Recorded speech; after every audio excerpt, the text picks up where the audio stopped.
Good evening दोस्तों। तो स्वागत है आपका आपके अपने चैनल मार्केट अपडेट में।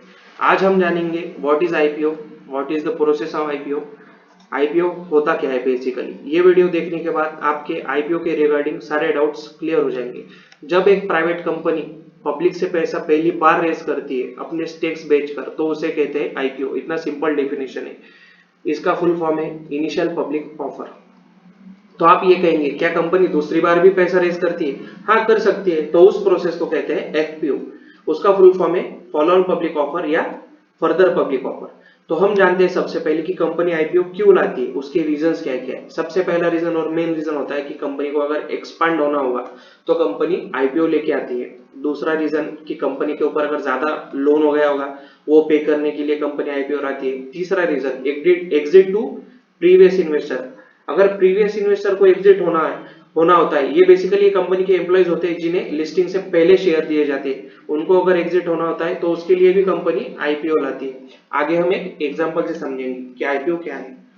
अगर यहाँ पे आप जैसे देख सकते हैं कि एबीसी प्राइवेट लिमिटेड एक कंपनी है जिसके प्रमोटर के पास 1000 करोड़ रुपए है और उन्हें और 200 करोड़ रुपए की जरूरत है।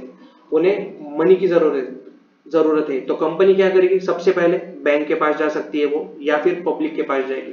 अगर बैंक के पास गई तो उन्हें बैंक लोन के 100 रुपए पैसे देगा और उन्हें उनका इंटरेस्ट देना पड़ेगा। अगर पब्लिक के पास गई तो उन्हें कोई इंटरेस्ट नहीं देना पड़ेगा और पब्लिक को क्या मिल जाएंगे? शेयर। पब्लिक तो मालिक बन जाएंगे। तो कंपनी ज्यादातर आईपीओ के द्वारा ही जाती है। यहाँ पर हम एक एग्जाम्पल के द्वारा समझेंगे।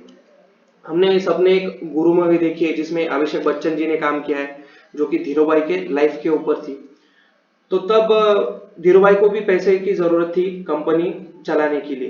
तो उन्होंने क्या किया? बैंक्स के पास गए। तो तब एक लॉबी रहती थी कि जिन्होंने लॉबी ने बैंक पर प्रेशर डाला और बैंक ने धीरूभाई को मना कर दिया पैसा देने के लिए। तो धीरूभाई ने क्या किया? धीरूभाई की डिक्शनरी में ना शब्द नहीं था, उन्हें ना सुनाई नहीं देता था। उन्होंने क्या किया? वो गए पब्लिक के पास, उन्होंने पब्लिक को मालक बनाया, पब्लिक को शेयर होल्डर बनाया और पैसा रेज किया।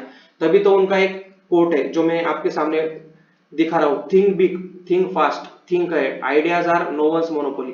धीरूभाई अपनी कल्पना शक्ति के लिए ही जाने जाते हैं। तो आप इसे ये आईपीओ का एक उदाहरण देख सकते हैं। आगे हम देखते हैं कि ये आईपीओ लाने से पब्लिक और कंपनी को बेनिफिट्स क्या क्या है। तो हम कंपनी के बेनिफिट्स सबसे पहले देखेंगे कि कंपनी को सबसे पहले तो कैपिटल मिल जाएगा, पैसा मिल जाएगा अपने ऑपरेशन के लिए।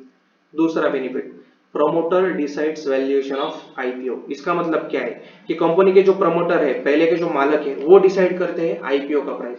तो हम एक एग्जांपल से समझेंगे। अगर आपके पास 1 एकड़ जमीन है जिसका भाव है 10 लाख रुपए, तो आप क्या सोचेंगे कि इसको 12 लाख रुपए में बेचेंगे, 15 लाख रुपए में बेचेंगे, कि जितना ज्यादा मनी आए उतना अच्छा। वैसे ही प्रमोटर डिसाइड करते हैं वैल्यूएशन, तो कंपनी को ज्यादा प्रॉफिट मिलता है। और शेयर होल्डर को क्या बेनिफिट है कि कंपनी वो रिसीव करते हैं shares of company against capital. उन्होंने जो पूंजी डाली है उसके अगेंस्ट उनको शेयर मिलते हैं।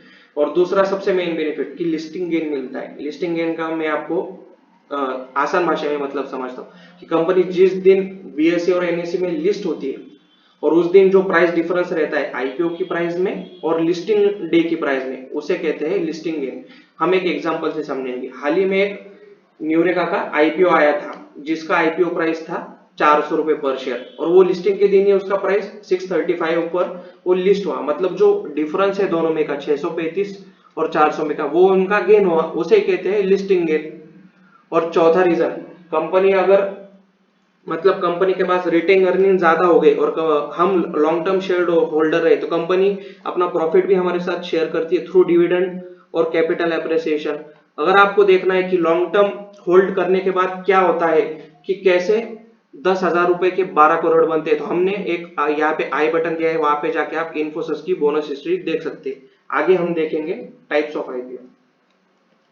सबसे पहला टाइप, फिक्स प्राइस ऑफरिंग। यहाँ पे कंपनी एक फिक्स प्राइस तय करती है। मानो कि एग्जांपल, मानो कि 200 रुपए, आपको 200 इंटू समझो उन्होंने लॉट तय किया 35 शेयर्स का, तो 200 इंटू 35 पैसा देना पड़ेगा। और उसके बाद रहता है बुक बिल्डिंग, जो कि अब ज्यादातर कंपनियां यूज करती है कि यहाँ पे प्राइस बैंड डिसाइड किया जाता है 196 टू 200। यहाँ पे आप बिड लगा सकते हैं, यहाँ पे आप बोली लगा सकते हैं। मतलब आप 196 भी खरीद सकते हैं, 197 भी खरीद सकते हैं, 198 पे भी खरीद सकते हैं और 200 पे भी खरीद सकते हैं। जो 196 रुपीज है सबसे कम वाली प्राइस, उसे कहते हैं फ्लोर प्राइस, और जो 200 है उसे कहते हैं कैप प्राइस। तो आपके मन में अगला क्वेश्चन आएगा कि क्या मैं जितना चाहिए उतना आईपीओ में खरीद सकता हूँ? तो आंसर है no, you can't buy as much as you want.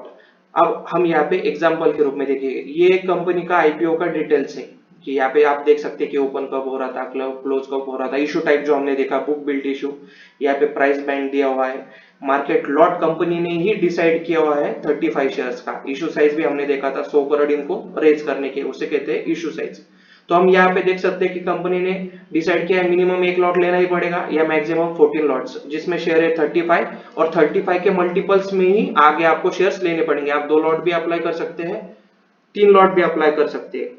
आगे हम देखते हैं कि क्या आपने अप्लाई किया तो आपको आईपीओ मिलेगा, ये इसके 100% चांसेस है क्या? नहीं, वो सोली डिपेंड करता है आईपीओ के सब्सक्रिप्शन के ऊपर। अगर आईपीओ हम देखते हैं कि आईपीओ ओवर सब्सक्राइब हो गया, उसका मीनिंग क्या है? अगर कंपनी को 100 करोड़ रेज करने हैं और कंपनी को एप्लीकेशन आए 1000 करोड़ के, इसका मतलब क्या है? वो 10 टाइम्स सब्सक्राइब हुआ, यानी 10 में से सिर्फ एक को ही वो आईपीओ मिलेगा, उसके लिए आपको लकी होना पड़ेगा। तो ये थी हमारी आईपीओ की इंफॉर्मेशन जो हमने आपके साथ शेयर करी। ऐसे ही शेयर मार्केट की जेन्युइन और लेटेस्ट इंफॉर्मेशन पाने के लिए हमसे जुड़े रहिए, लाइक शेयर और सब्सक्राइब जरूर करिए। Thank you.